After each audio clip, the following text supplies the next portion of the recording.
So here we are on round 2 of Charon Inc. I have not, I believe, dealt out the cards. Let's see what we got here. He's got, well, I must have, he's got extra cards, no? Okay, so I must have dealt out the cards, I guess. But I haven't placed the reserves down. What I have done is I filled out the field, and again, we're seeing this kind of a collection of pieces showing up in the bag. And the thing that I kind of worried about has almost happened. All the yellow pieces are either in play in somebody's hand, on the board, in the bag. There's no reserve left. So had there been, say, a yellow piece instead of here, over here, there would not be enough yellows to fill the board. And I don't know what happens there. That's not covered in the rules, and I'm not really sure how one's supposed to handle something like that. Because there just aren't that many pieces compared to what could end up on the board the way the distribution goes. Anyway, it didn't happen this time. And the fact that a lot of yellow came out means there's fewer yellow pieces in the bag. Of course, 5 more are going to go in there each turn. So if for some reason nobody took any, it would be more likely that that there would be a problem. I couldn't put the pieces in the bag, for example. Anyway, that's not really here at this point. I'm going to start the new common pile and then make a decision with each player in turn where they want to place their flags as they go, just like I did the last round. And we do that a couple more times. Initial card distribution's been dropped down. Everybody remember they've discarded a card to contribute to this. All the cards are fairly low. A 6 is the highest one out there. A lot of 4s out there.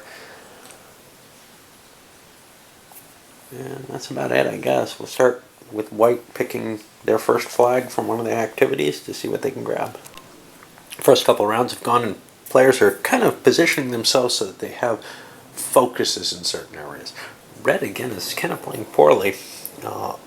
As far as I can see, they've positioned, not looking at their cards necessarily, but they positioned themselves with their last play to get a tie on these 2 purples. Now, they've got these greens pretty solidly down, but they're losing the yellows. Questionable position. Brown has split themselves up, but they managed a dual claim over here that looks pretty strong right now, as long as nobody else plays into it. And also a claim on these. They're not really playing for the purple unless they put a piece in there. Purple's kind of rare. There's only 4 purple pieces on the board. They've already got a power place for a couple of them, so they may be willing to give these guys up. Alright, on to more plays. We did 2 flags each, obviously. We're seeing the actions beginning to trim down as people are bailing out largely of the bottom 3. Okay, well, everybody's placed their pieces. All the tiles are out. Brown now has their stolen intelligence advantage, and they're going to pull out of here, which isn't going to give them anything. They get 2 blue from this guy, but they're not getting the purples here. They can't get a purple anywhere, and they really wanted one. But what they can do is take those blacks from white. Now we divvy out the stones and see who gets what. It's this, teal gets this, teal gets this, teal gets this. Teal's raking them in this turn. This goes to blue. This goes over to brown. This goes to blue. Blue. White. White. Red managed to grab this with their last move. This. This. White's gonna get these. Brown grabs 2 to 2. They get this because of that. The tiebreaker in the center. Red gets these. Dark blue gets this. And everything got cleared out. Pretty impressive. Now we're going to pay things out, and I'll show you what people bought afterwards. So red just going to use their, I already distributed the rare mineral finds. Teal and blue got those. Red's going to pick up this factory, which I think they may have discarded actually. Put it in their hand. They think they can build that, and it's the best thing that they can build. Now we go to the actual adjusting the turn order, where everybody counts their chits, or their gems. 3, 6, 7, 8, 9, 10, 11, 12, 13, 14, 15, 16. That sounds like a lot for teal. 2, 5, 6, 7, 8, 9, 10, 11, 12. 3, 6, 7, 8, 9, 10, 11. Okay, this looks to me like teal is going to go first. Blue, I believe, will go second, but 2, 5, 6, 7, 8, 9, yeah. Dark blue goes second. Move these back here to maintain the order. I think white is going third. And now we're brown and red. 3, 6, 7. Red beats out brown. And now they get to actually buy things in that order. When the buying happens, white is going to have the synchrotron, where they can dump an entire color into another single color, and they have that big pile of yellows. They grabbed a lot of the yellows there. Teal is kind of upset because they would have liked that advantage and ended up with a pile of yellows as well that they could convert, but because the board was rich on yellows, if everybody had thought that way, everybody would be in synchrotron and fighting over those yellows. It didn't happen. Teal wasn't really fighting over the yellows. And we'll see what they can buy. I think they have something in their hand that works. But we have to go with them first, actually. Looking at Teal's purchase initially, just to show some of the thinking that goes into this, they could afford the research center, and that's what they were going for. They throw 3 yellows, 2 blues, a wild card and a green down, but now they've got this pile of tokens that they don't really have much they can do with. This guy they're close to taking, but they're a green short, so if they spend 2 yellow, 2 black, and a green, they're 1 short of taking it. And that 1 short, you don't have a purple here, they don't have 3 of 1 color, so they can't turn in. If they had had the underground warehouse, they could have. Of course, if they had that, they wouldn't have the clear for this, so they couldn't have done that. So it's kind of a boned on any hand.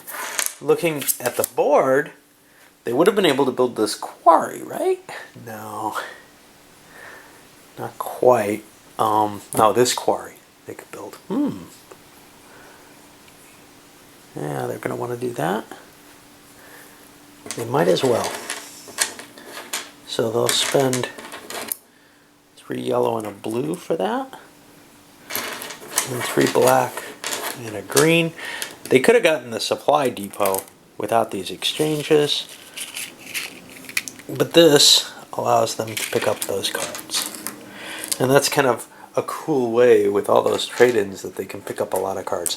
I'll go through the rest of them and come back. Well, I lied, but no biggie there. Blue was able to pull in what they were aiming for, which was the big research center with 11 points, just using one of their wild cards. And then they also picked up this cheap supply depot, turning 3 yellows in for a blue.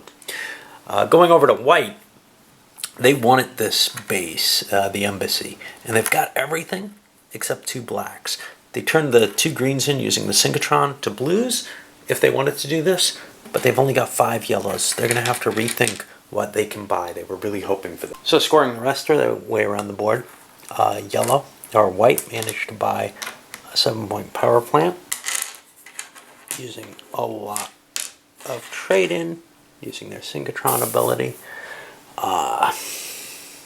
Looks like brown didn't buy anything. That can't be possible. I must have screwed up. I haven't gotten to them yet. Okay, well, I'll go through red as well since I did them. They also spent, for that card that they pulled in, pretty heavy cost, trading 3 yellows in for a purple, trading a white in, and then using a black. And they get their card. Still got to go to brown, and I'll clean up the others and go onward. And brown was only able to buy a 4-point thing, and they had the exact change for it, but they have an extra piece. Alright, well, now we reset for the next round, which means that people have to get rid of their gems. And green has too many, or white has too many gems. They got a nice pile here. They're not terribly interested in green. So they'll get rid of a green and a yellow. And black, or brown, has to get rid of one of its. It's got a lot of blue. It's usually easy to get a point. And I can concentrate elsewhere. Alright. Now these have to be cleaned up too.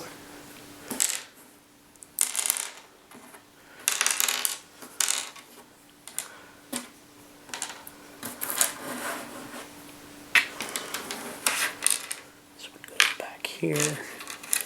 This here. And anyone else got any on them? Yeah, these guys do. It's hard to grip these things, but they're kind of pretty, I guess. And this sort of, oh, bother. You know, something, I don't know, that's very attractive to the childlike mind, I think. Alright, so that's that. What else happens here? Nobody took the underground warehouse, so nobody got that bonus. Everybody's able to only hold 2. Everybody's going to get, these cards get discarded. And everybody's going to get new cards. 2 new cards for each turn, and their flags go back, and that's it. I'll load this one up because it's about as long as I like.